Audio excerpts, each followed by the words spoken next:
Well, I am finally getting to watch the second season of Game of Thrones. I don't have TV. All I have is, I have a TV and I have lots of movies and DVDs, and that's what I like to watch. And when I'm not doing that, I'm busy with my animals or I am reading. Anyway, so I finally get to watch the second season of Game of Thrones. Such a good show. Oh my gosh, it's like fantasy. I love fantasy. That's the stuff that I write when I write, which I haven't been writing for a long time because of my depression, but that's what I write. That kind of stuff. I love it. I love it. It's so well done. It's so cool. I don't know if it's the first episode or the second episode of season 2 where they go into a brothel and take a little baby and kill it.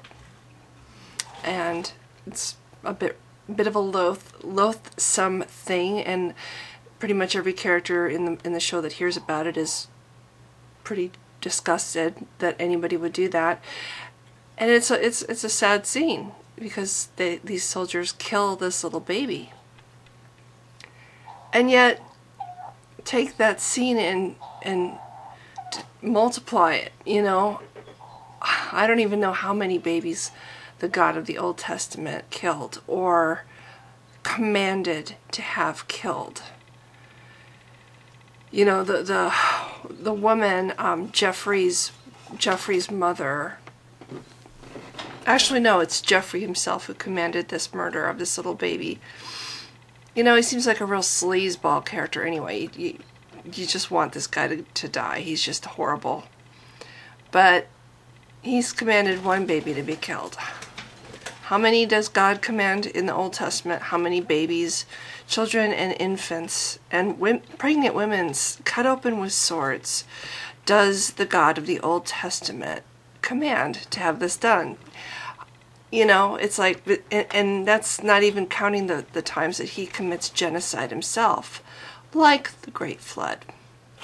Anyway, and then I've been dealing with a Christian again, another one of the kind. You know, I have a very, very small tolerance for the Christians that come and basically they have their fingers in their ears, their eyes are closed, they don't want to hear anything except the sound of their own voice, and nothing you say makes any difference at all. Oh, you have to have the Holy Spirit in you to really understand the Bible. You know, it's funny how many different interpretations of the Bible and how many denominations we have within the Christian religion because of all the different interpretations of the Bible. Hitler interpreted the Bible to mean that he should go out and kill a bunch of Jews and that he was furthering God's work. What interpretation is the correct one? How can a truth, if it's true, how can it be interpreted in so many contradictory ways? You know, if it's true, there's only one interpretation, and it's clear, and there's no question. So, but to say that you have to have the Holy Spirit to interpret the Bible, so in other words, the people who don't interpret it the way other people do, okay, which one has, which group of people have the Holy Spirit in them? Do the Methodists as opposed to the Baptists, or do the Baptists and the Methodists don't? Or what about the Foursquare? Their interpretation that you have to speak in tongues to have the Holy Spirit. There's all these different interpretations. Which one is correct? But you have to have the Holy Spirit in you. So I suppose a former Christian who went looking into the Bible, desperately trying to find something redeeming about the religion and not finding anything, somewhere along the line, I guess I must not have had the Holy Spirit anymore because I stopped being able to see the few really good things that were in the Bible, and all I could see were the Jeffreys that God was. Basically, God and Jeffrey, same character, walking around commanding babies to be killed. and wholesale slaughter. Not a good guy. I'm sorry. Anyway, short amount of what I can tolerate with Christians that come on like that say, oh, well, I know that there's an afterlife. There's an afterlife. I know there's an afterlife. I know there's a Jesus. I know there's a heaven. No, you don't. And it's just really annoying when people come across like that. No, you don't. You don't know. Nobody knows. And if there is an afterlife, it might not be the Christian one, you know. It could be, there's all these different religions, and what makes them all wrong and Christianity right? So anyway, I don't believe there's an afterlife, but it's nice to think about. It's like, you know, the little video I did a couple days ago. It's like when you buy a lottery ticket, it's, you know, you're not going to really win, but it's still nice that 24 hours or whatever that you have before you find out that you didn't win, where you can, oh, gosh, what if I won, you know, and start imagining all the things you would do with that lottery ticket, with all that money, if you won, you know, because somebody's going to win. Why can't it be you? And it's just fun for 24 hours to imagine, you know. It's kind of like that with me when I think about the afterlife. It's like, I know deep down inside that there isn't an afterlife. There most likely isn't. I can't say I know for sure there isn't, but I'm pretty sure there isn't. And if there is, I really don't think it's what Christianity paints it out to be.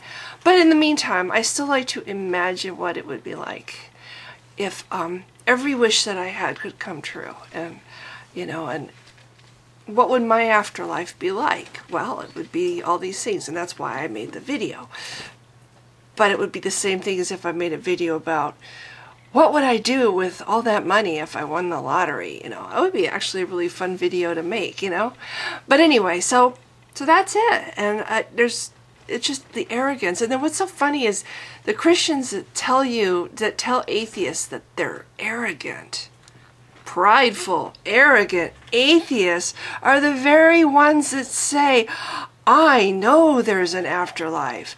I know there's a Jesus. You're going straight to hell. It's like, who's arrogant here? Who's the one who's claiming to know the mind of this, oh my God, you know, amazingly huge, omnipotent being that made the universe? Somebody who actually thinks they know the mind of God, versus the atheist who's like, I don't know. Oh, you're being arrogant, Mr. Atheist. You just said you don't know. How arrogant can you get?